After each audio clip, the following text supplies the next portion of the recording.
সরকার নিজে, পুলিশ নিজে গর্দানটাকে বাড়ি দিচ্ছে, তৃণমূল নিজে গর্দানটাকে বাড়ি দিয়েছে। আমরা কেউ চাইনি রাজনীতিক হাড়ি কাটে নিজের গলাটা বাড়িয়ে দিক। আমরা সবাই চেয়েছিলাম ধর্ষকের শাস্তি হোক। দেয়ালের লেখা পড়ুক, সমঝে যাক, না হলে মানুষ যেভাবে ফুঁসে উঠছে যেন সতর্ক থাকে।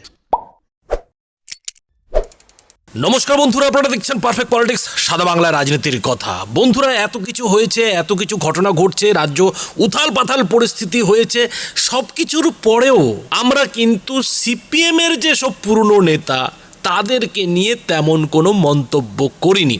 মন্তব্য না করার পেছনে আমাদের যেটা যুক্তি, যে সিপিএমের এই পুরনো নেতাদের আর কিছু করার নেই, এরা পদে বসে থাকবে এবং যতদিন বসে থাকবে ততদিন পর্যন্ত সিপিএম অন্তত এই রাজ্যে পশ্চিমবঙ্গে একটি সিটও জিততে পারবে না, একটি আসনেও কিন্তু জয়ী হতে পারবে না, যতদিন পর্যন্ত না এই বুড়োগুলো, এই বুড়ো কমরেডগুলো সিপিএমের নানা বড় বড় পদে বসে রয়েছে। কিন্তু এই আরজিকর কাণ্ডকে কেন্দ্র করে কোথাও যেন বিজেপির পাশাপাশি সিপিএমের কাছেও একটা সুযোগ এসে গিয়েছে, যে যাতে নতুন করে বিরোধী দল হিসেবে সিপিএম কিংবা বামপন্থীরা নিজেদের এই রাজ্যে প্রতিষ্ঠা করতে পারে।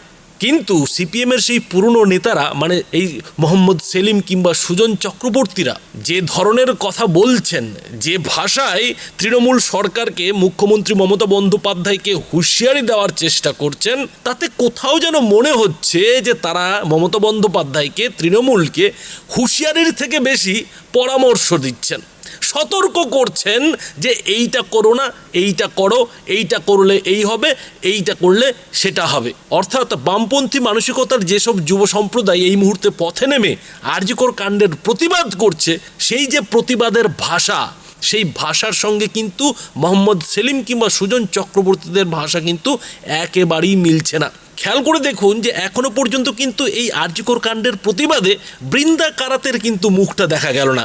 বৃন্দা কারাত এর আগে বহুবার বাংলায় এসেছেন, বহু রাজনৈতিক কর্মসূচি করতে এসেছেন, কিন্তু এত বড় একটা উথাল পাথাল পরিস্থিতি পশ্চিমবঙ্গে চলছে, সেখানে বৃন্দা কারাত কিংবা প্রকাশ কারাত কিংবা সীতারাম ইয়েচুরির মতো নেতাদের টিকিয়েও খুঁজে পাওয়া যাচ্ছে না। আর এই সিপিএমের হয়ে যেভাবে মোহাম্মদ সেলিম এবং সুজন চক্রবর্তীরা ঘরে বসে বসেই লাভের গুড় খেতে চাইছেন, এবং লাভের গুড় খাওয়ার পর তাদের মুখ দিয়ে যে হুঁশিয়ারিটা বেরোচ্ছে তৃণমূল সরকারের বিরুদ্ধে কিংবা মমতা বন্দ্যোপাধ্যায়ের বিরুদ্ধে, সেই হুঁশিয়ারিটাকে মোটেও হুঁশিয়ারি বলে কিন্তু মনে হচ্ছে না। মনে হচ্ছে যেন তারা মমতা বন্দ্যোপাধ্যায়ের রাজনৈতিক ভুল ধরার চেষ্টা করছেন, মমতা বন্দ্যোপাধ্যায়কে সাবধান করে দিচ্ছেন যে আগামী দিনে এইভাবে যদি চলতে থাকে, এইভাবে যদি তৃণমূলের ছোট মাঝারি নেতারা ভুল করতে থাকে, ফোসফাস করতে থাকে, তাহলে কিন্তু তৃণমূলের জন্য ভালো হবে না। অর্থাৎ তৃণমূলের জন্য এখনো সামলে নেওয়ার যে সময় আছে, সুযোগ আছে, সেটা কোথাও যেন এই মোহাম্মদ সেলিম এবং সুজন চক্রবর্তীদের কথাতে স্পষ্ট হয়ে যাচ্ছে। এবং সেই সঙ্গে মোহাম্মদ সেলিম তো এটাও বলছেন যে তিনি নাকি শুধু ধর্ষকের সাজা চেয়েছিলেন, কিন্তু তিনি এটা কখনোই চাননি যে এই মমতা প্রশাসন কিংবা মমতা বন্দ্যোপাধ্যায়ের সরকার হাড়ি কাঠে গলাটা দিক। ভাবুন একবার যে যেসব বাম মনস্ক যুবক যুবতীরা এই মুহূর্তে পথে নেমে আরজিকর কাণ্ডের প্রতিবাদ করছে, আরজিকর কাণ্ডের জন্য প্রশাসনিক ব্যর্থতাকে দায়ী করছে এবং স্বাস্থ্য পরিকাঠামোয় একটা আমূল পরিবর্তনের ডাক দিচ্ছে, সেই জায়গায় দাঁড়িয়ে এই মোহাম্মদ সেলিম এবং সুজন চক্রবর্তীরা মমতা বন্দ্যোপাধ্যায়কে সতর্ক করছেন। আর সতর্ক করতে গিয়ে তারা কি বলছেন বন্ধুরা দেখুন। হাজার হাজার লাখ লাখ মানুষ, কোন নির্দিষ্ট রাজনৈতিক দল নয়, সংগঠন নয়, ক্রোধ, ঘৃণা, রাগ, বিক্ষোভ সবটা এক জায়গায় চলে আসছে। সেখানে সরকার নিজে, পুলিশ নিজে গর্দানটাকে বাড়ি দিচ্ছে, তৃণমূল নিজে গর্দানটাকে বাড়ি দিয়েছে। আমরা কেউ চাইনি রাজনীতিক হাড়ি কাটে নিজের গলাটা বাড়িয়ে দিক। আমরা সবাই চেয়েছিলাম ধর্ষকের শাস্তি হোক। অশোকনগরের এক কাউন্সিলর, সে সিপিএমকে গাল দিচ্ছে, ভয় দেখাচ্ছে, দেখে নেবো, মেরে ফেলবো, বাইরে বেরোতে দেখতে যাবে। চায়ের দোকানে, তারপরে বক্তৃতার পরেই চায়ের দোকানে একজন সিপিএম এর সমর্থক ছিল, তার উপরে এই যে ফোঁস করার লোকজন সামনে পড়েছে। গোটা রাজ্যটাকে কি মমতা ব্যানার্জি গৃহযুদ্ধের দিকে নিয়ে যেতে চাইছেন? মানুষ ন্যায় বিচার চাইছে, অনাচারকে শেষ করতে চাইছে, ব্যভিচারকে শেষ করতে চাইছে।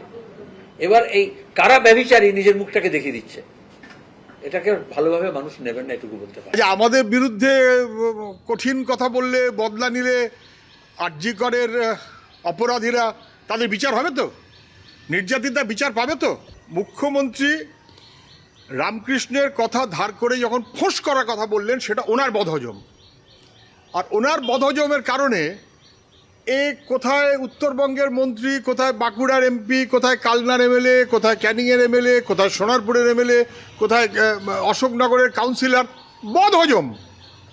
দেয়ালের লেখা পড়ুক, সমঝে যাক, না হলে মানুষ যেভাবে ফুঁসে উঠছে যেন সতর্ক থাকে। বন্ধুরা নিশ্চয়ই খেয়াল করলেন যে মোহাম্মদ সেলিম কিংবা সুজন চক্রবর্তীরা যে কথাগুলো বলছেন, বাইরে থেকে শুনে মনে হচ্ছে যে তারা হয়তো মমতা সরকারকে, তৃণমূল সরকারকে হুঁশিয়ারি দিচ্ছেন, কিন্তু একটু যদি ঠান্ডা মাথায় পুরো বক্তব্য শোনা যায় তাহলে বোঝা যাবে যে এই যে হুঁশিয়ারি, তাদের সেই হুঁশিয়ারির মধ্যে কোথাও যেন মমতা বন্দ্যোপাধ্যায়ের জন্য সমবেদনা কাজ করছে। মমতা বন্দ্যোপাধ্যায়কে যেন বলার চেষ্টা চলছে যে আহা, এই ভুলটা আপনি কেন করলেন, এই ভুলটা তো আমরা চাইনি যে আপনি এই ভুলটা করুন, আর আপনি ভুলটা করেছেন বলে আমাদের বাধ্য হয়ে এইটা দাবি করতে হচ্ছে।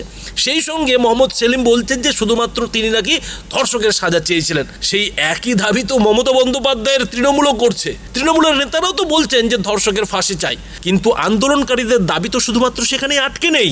আন্দোলনকারীরা যেটা চাইছেন যে এই ধর্ষণে যারা সাহায্য করেছে, এই ধর্ষণে যারা তথ্য প্রমাণ লোপাটের চেষ্টা করেছে এবং এই ধর্ষণের বিরুদ্ধে প্রতিবাদ করতে গিয়ে যে বাধার মুখে, যে অত্যাচারের মুখে প্রতিবাদীদের পড়তে হচ্ছে, তাদেরও শাস্তি চাই। অর্থাৎ সামগ্রিকভাবে কিন্তু এই যে ধর্ষণের ঘটনা, সেই ঘটনা কি করে আটকানো যাবে, তার জন্য কি করতে হবে, কি দাবি দাওয়া করতে হবে, সেই সব দাবি দাওয়া নিয়ে কিন্তু যুব সমাজ পথে নেমেছে, নানা সমাজের মানুষ পথে নেমেছে এবং বিরোধীরা, জুনিয়র ডাক্তাররা কিন্তু লাগাতার আন্দোলন করছে। কিন্তু সেই জায়গায় দাঁড়িয়ে মোহাম্মদ সেলিম এবং সুজন চক্রবর্তীর মতো নেতারা বলছেন যে না, তারা শুধুমাত্র ধর্ষকের সাজা চান, আর তারা কখনোই নাকি চাননি যে এই সরকার হাড়ি কাটে তার গলাটা দিক। আর ঠিক এই জায়গাটাতেই কিন্তু বন্ধুরা অনেকেই যেটা বলছেন যে শেষ পর্যন্ত কি এই মোহাম্মদ সেলিম এবং সুজন চক্রবর্তীর মতো নেতারা ওই পাচাটাদের তালিকায় নাম লিখিয়ে ফেললেন। এমন কঠোর ভাষাতেই কিন্তু সিপিএমের দুই প্রবীণ নেতার সোশ্যাল মিডিয়ায় সমালোচনা হয়ে চলেছে। এখন বিজেপির নেতারা, শুভেন্দু অধিকারীর মতো নেতারা তো বহু আগেই থেকেই বলছেন যে তৃণমূলকে আসলে সিপিএম বাঁচানোর চেষ্টা করছে। এই যে এবারের লোকসভা ভোট, এই লোকসভা ভোটে তৃণমূলের যে এত ভালো ফল, তার পেছনে আসলে সিপিএম এর চাল কাজ করেছে, সিপিএম এর রণকৌশল কাজ করেছে, মোহাম্মদ সেলিমের মাথা কাজ করেছে। এই মোহাম্মদ সেলিমের প্রার্থী হওয়ার কারণেই কিন্তু বহরমপুরে অধীর রঞ্জন চৌধুরীর মতো একজন নেতা কিন্তু হেরে গেছেন, এবং সেই মোহাম্মদ সেলিমকেই কিন্তু এখন যেটা বলতে শোনা যাচ্ছে যে সরকার নিজে থেকে হাড়ি কাটে গলা বাড়িয়ে দিক, সেটা নাকি তিনি কখনোই চাননি। তাহলে ওই যে শুভেন্দু অধিকারীদের কথায় যে তৃণমূলের সঙ্গে এখানে বিমান বসুরা ওই নবান্নে গিয়ে চপ কাটলেট খান কিংবা দিল্লিতে গিয়ে এক মঞ্চে মাইক ধরেন, আর বাংলা কিংবা বাঙালির চোখে ধুলো দেওয়ার জন্য এই পশ্চিমবঙ্গে তারাই আবার তৃণমূল নেত্রী মমতা বন্দ্যোপাধ্যায়ের সমালোচনা করেন। কিন্তু সেই সমালোচনা করতে গিয়েও তাদের কথার মধ্যে যে সুরটা উঠে আসছে, যে নীরব বার্তাটা উঠে আসছে, সেই নীরব বার্তার মধ্যে কোথাও যেন মমতা বন্দ্যোপাধ্যায় কিংবা মমতা বন্দ্যোপাধ্যায় প্রশাসনের এই যে গাফিলতির অভিযোগ উঠছে, সেই গাফিলতিটাকে কি করে সামাল দেওয়া যায়, কি করে সামাল দেওয়া যাবে, সেটারও যেন রাস্তা তারা বলে দিচ্ছেন। ফলে বন্ধুরা, এই দুই সিপিএম নেতার এদিনের এই যে বক্তব্য, এই বক্তব্য নিয়ে আপনারা কি বলছেন? আপনাদের মতামত অবশ্যই এই ভিডিওটি নিচে কমেন্ট বক্সে লিখে জানাবেন। ধন্যবাদ।